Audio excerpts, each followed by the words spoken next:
právo veta. Je podľa vás správne, aby jedna krajina mohla blokovať rozhodnutie všetkých členských krajín Európskej únie, teda 27?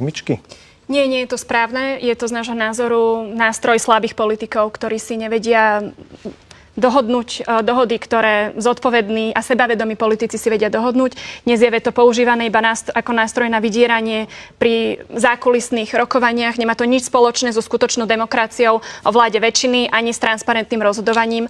Myslím si, že odstránenie práva veta v kombinácii s ďalšími aspektmi reformy európskych inštitúcií je jeden z najdôležitejších elementov nášho programu, ktorý podľa nás je nevyhnutným predpokladom na to, aby európske inštitúcie boli efektívnejšie, transparentnejšie, aby rýchlejšie vedeli reagovať na výzvy, ktoré na nás padajú, lebo to už nie je o týchto žabomyších národných vojnách, ktoré my tu hráme. Európska únia a Slovensko v nej čelí obrovským výzvam ako klimatická zmena, ako vojny, ako bezpečnosť na internete.